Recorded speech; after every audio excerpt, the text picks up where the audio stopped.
Fala meu povo, hoje sabadão, feriado, sejam bem-vindos a mais um vídeo aqui no meu Bahia. No vídeo de hoje a gente vai trazer mais atualizações e mais informações também acerca do Bahia. Tem informações sobre o DM, tem informações sobre jogadores convocados, tem informações também sobre o time que vai jogar contra o Flamengo, ou seja, o vídeo de hoje está muito completo para vocês e eu conto muito com o teu like nesse vídeo. É muito importante que você ajude o canal e também o nome do Esporte Clube Bahia. Então se você gosta da gente, gosta do nosso conteúdo, deixa teu like aqui, não se esquece de se inscrever também para não perder nenhum conteúdo aqui do canal. Sempre que sair, você, torcedor, vai ser o primeiro a ser notificado, além, claro, de você participar do nosso sorteio. Assim que a gente chegar a 10 mil inscritos, eu vou sortear uma camisa do Bahia para você, torcedor. Meu nome é José Victor, para quem ainda não me conhece, sou produtor de conteúdo do meu Bahia e já vamos começar esse vídeo para a gente não perder tempo, sem enrolação, falando e trazendo as últimas notícias em relação ao nosso esquadrão de aço. Meu povo, tem informações sobre o DM para passar para vocês. Ontem o Bahia divulgou, né, as atividades que foram feitas ali no treinamento e divulgou que o atleta Biel segue fora dos treinos com bola, com o grupo. Ele ainda segue na academia tratando a lesão e a dor que ele estava tendo nas costas. Lembrando que desde aquele Bavi, né, que ele vem sentindo ali aquela dor ali nas costas e tudo mais, e sai reclamando disso, ele vem perdendo alguns jogos e a expectativa mesmo de tentar recuperar ele o quanto antes. Não foi possível para o último jogo contra o Bragantino, era muito provável, o próprio Rogério falou isso na coletiva, mas a expectativa da comissão é de poder contar com ele sim nesse jogo contra o Flamengo. Nesse momento é uma corrida mesmo contra o tempo, para tentar recuperar ele o mais rápido possível, para ele poder voltar a ser a opção do técnico, né? Assim, ele precisa voltar o quanto antes a treinar com bola. É fundamental que ele consiga acompanhar fisicamente o ritmo dos demais, e a gente sabe o quanto é difícil, né, para um atleta que fica parado por um tempo e tal, como foi no caso do Ademir. Ele ficou parado e depois, logo quando voltou contra o Bragantino, acabou sentindo, foi substituído, e vai ser um jogo super importante contra o Flamengo, né, super decisivo, onde a gente vai precisar contar com eles 100%, e o Biel é um cara que faz a diferença. Eu não preciso ficar aqui explicando porque é muito óbvio, os números dele explicam isso que eu estou falando e exemplificam também. Então é torcer para que ele possa estar à disposição do técnico Rogério Ceni o mais rápido possível, porque é um atleta fundamental. Tem outras notícias também relacionadas a jogadores convocados agora que poderiam ser desfalques.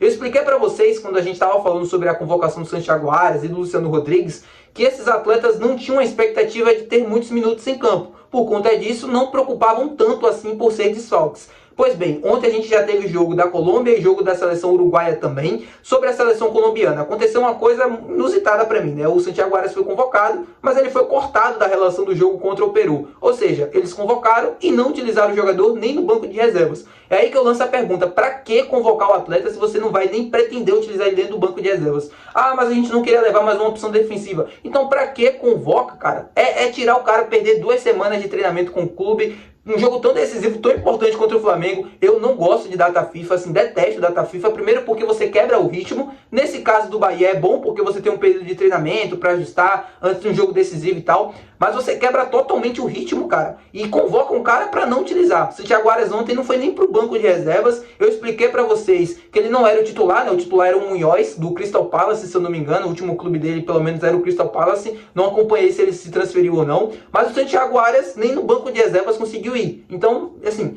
provavelmente pro próximo jogo ele pode até ir pro banco de reservas depois, mas não terá tantos minutos, então não deve ser uma preocupação. Tudo aquilo que eu falei para vocês se confirmou. E sobre o Luciano Rodrigues também, ele foi convocado, mas diferente do Santiago Arias, pelo menos foi pro banco de reservas. Mas ontem lá no estádio Centenário, lá em Montevideo, foi a despedida de Luizito Soares com a seleção uruguaia. Então era de se imaginar que ele já não teria tantos minutos por conta disso. Jogando centralizado, obviamente, como referência. E pelos lados do campo também tem jogadores hoje à frente dele lá na seleção. Acho que é uma convocação muito mais de ambientação do que provavelmente de minutos e tudo mais. O tio dele, né, o Liber, que tá aí nas redes sociais e tal, sempre postando foto com a camisa do Bahia, declarando amor pelo nosso clube, apesar de ser uruguaio. Ele estava presente ontem lá no Estádio Centenário, estava com a camisa do Bahia lá também, tirou foto e tudo mais, mas o Luciano Rodrigues acabou não entrando em campo. Então tudo aquilo que eu falei para vocês antes acabou se confirmando nesse primeiro jogo. Agora é esperar o segundo jogo, né, da seleção colombiana e também da seleção uruguaia, para saber se eles vão ter minutos ou não. Dificilmente eles vão jogar 90 minutos, 80 minutos, 70 minutos, que os tire, né, do jogo contra o Flamengo. Se eles jogarem no dia 10, 80, 70 minutos, provavelmente não estarão em campo começando como titular no dia 12, que é o dia do grande jogo, da grande decisão que a gente vai ter pela Copa do Brasil. Então, provavelmente, teremos Luciano Rodrigues e Santiago Arias presentes na lista de relacionados, e aí agora é aguardar. Santiago Arias é titular, Luciano Rodrigues dificilmente vai começar como titular esse jogo, mesmo se não jogar essa segunda partida na seleção uruguaia. Tá bom, meu povo? povo, só para explicar isso para vocês. Vamos sobre mudanças. Vocês têm expectativa mesmo se o Bahia vai fazer algumas mudanças ou não? Tem duas possibilidades e duas coisas que podem potencializar isso, apesar de eu não acreditar tanto. O Rogério, quando ele utiliza Tassiano e Everaldo no ataque, aquela base do time que a gente já conhece, era por conta da confiança, né? Até o jogo contra o Flamengo, o Bahia não tinha perdido, por exemplo, utilizando aqueles 11 iniciais. Perdeu aquele jogo, depois perdeu contra o Bragantino. Obviamente surgem algumas dúvidas e tal, mas eu não acredito o time contra o Flamengo com grandes mudanças. Assim, a gente precisa fazer algumas mudanças no ataque. Para mim precisa, principalmente no setor de ataque. Eu gostaria de ver, por exemplo, o Luciano Rodrigues fazendo uma função mais centralizada, um time mais ofensivo, até mesmo com 3 atacantes, o Cauli também jogando pelo meio, como a gente jogava praticamente no ano passado, mas diferente, né? Era um 4-2-3-1, hoje já é um pouco diferente disso, né? Um 4-4-2, às vezes sem a bola, com a bola também. É um Cauli que joga como um falso 9, um pouco mais como referência, e eu gostaria de ver um time mais ofensivo, até por precisar do resultado. Por imaginar também que o Flamengo não vai se expor tanto. O time, né? O Tite é aquele cara que é retranqueiro, né? A gente sabe que o Tite, as equipes do Tite são bem sólidas defensivamente, é uma característica dele, e eu esperava e acreditava que o Bahia pudesse fazer mais alguma mudança nesse sentido, apesar de eu não ter tantas esperanças, tá? Eu entendo o torcedor e tal, vamos aguardar. Um dos motivos que podem potencializar isso, é o tempo de treinamento. Além da confiança, você também tinha pouco tempo para você fazer treinamentos, ou mudar alterações e tal, mudar e treinar também novos sistemas, e agora ele vai ter esse tempo nessa data FIFA, justamente para poder organizar a equipe, poder treinar situações também diferentes, para poder planejar. Então vamos aguardar. Eu queria muito ver, como eu falei para vocês, um time mais ofensivo, mas eu não tenho tantas esperanças disso. A gente só vai poder saber nos dias finais ali de preparação no jogo contra o Flamengo. Falando agora rapidamente sobre o Brasileirão de Aspirantes, vocês acompanharam aí nos últimos dias, né, de que o Bahia tinha votado favorável à volta da competição e tudo mais, que é um Brasileirão até jogadores de 23 anos, mas para surpresa de muitos, o Bahia não vai participar do torneio. Eu esperava que o Bahia fosse participar, mas dá até para entender porque o clube não vai, enfim, não se movimentou nesse sentido. Primeiro que a gente não tem tantos jogadores com sub-23 no elenco, né? A maioria dos atletas da base que entregam a equipe profissional são atletas muito jovens. A gente tem, por exemplo, o Juan Pablo com 16 anos, a gente tem o Roger, que vai completar 19, se eu não me engano, tem o Sidney também, que ainda é muito jovem, não tem idade para jogar um Brasileirão sub-23 e tal. E eles estão participando também das competições sub-20 do Bahia. Então, dá para entender, o Bahia não tem um elenco muito grande. Se você for deslocar muitos atletas, você vai perder opções também. Então, o Vitória é o único representante, porque tem muitos atletas mesmo da base e tal, e o Bahia não tem esse perfil.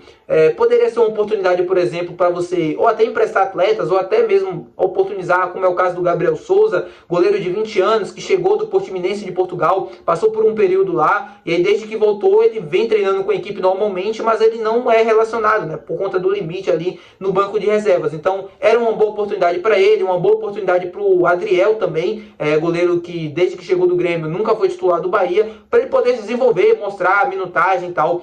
Goleiro é uma posição muito complicada, né? Porque é uma posição de confiança, então se você não consegue ter oportunidades na equipe titular, você acaba ficando de molho, você acaba perdendo também tempo ali na sua carreira. Mas enfim, são essas informações que eu queria trazer para vocês no vídeo de hoje. Muito obrigado por você ter assistido o vídeo até o final. Não se esquece de deixar o teu like, que também é muito importante. Muito obrigado também pela companhia de sempre, de todos os dias. E é isso, meu povo. Vamos que vamos. Amanhã provavelmente vai ter vídeo aqui no canal também. Mesmo sendo domingo, mesmo sendo data FIFA. Como eu falei para vocês durante o vídeo, eu detesto data FIFA porque quebra o ritmo. É ruim demais. Por exemplo, o Pedro no Flamengo vai participando ali do treinamento ali com a seleção e tal, tem uma lesão e fica de fora do restante da temporada. E a gente perde um atleta, enfim. Sorte, assim é um azar para o Flamengo, né? É complicado, tem indenização e tal, mas mesmo assim ainda é muito complicado, tá bom? É isso, muito obrigado por você ter assistido, até o próximo vídeo, valeu e tchau, até amanhã. Beijo e bom feriado para todo mundo.